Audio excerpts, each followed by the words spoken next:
Hello everyone, আমি তোমাদের সকলের প্রিয় দিয়া। তোমরা দেখছো দিউস অফিসিয়াল। জানো তো 4-5 মাস আগে না নিজেকে নিজে চ্যালেঞ্জ দিলাম ডেলি ব্লগ শেয়ার করব, কিন্তু সেটা কোনো একটা কারণবশত আমার আর হয়ে ওঠা হয়নি। 1 মাস করার পর আমার আর সময় হয়ে ওঠেনি। যাই হোক, আজ আমি তোমাদের এই ভিডিওতে কিছু জিনিস শেয়ার করব। আমি না বিগত 3-4 মাস আগে থেকে শুরু করেছি অ্যাড এবং প্রমোশনের কাজ, যেটা কিন্তু আমি আমার নিজের শহর কৃষ্ণনগরে বড় বড় স্ক্রিনে দেখতে পাই নিজেকে। যখন আমি রাস্তা দিয়ে যাই না, আমার নিজেকে দেখে খুব ভালো লাগে। এমনকি পুজোর মধ্যেও কিন্তু অনেক অ্যাড চলেছে আমার। শান্তিপুরে রাসে চলেছে, কৃষ্ণনগর পুজোতে চলেছে। আমার না খুব ভালো লেগেছে এইগুলো।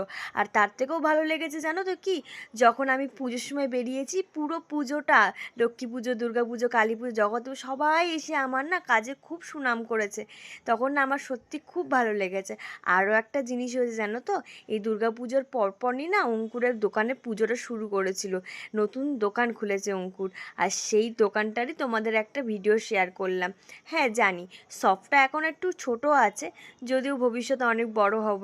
তাই তো আমি তোমাদের সাথে শেয়ার করলাম। অঙ্কুরেরও কিন্তু একটা ভালো জিনিস ঘটেছে, নতুন দোকান খুলেছে। আগে কিন্তু অন্য দোকানে কাজ করতো, লোকের দোকানে। আমার ভালো মুমেন্টগুলো তোমাদের সাথে শেয়ার করলাম। তোমরাও তো আমার পরিবারের সদস্য, আর ডেলি ব্লগ দেখতে চাইলে কমেন্ট করো।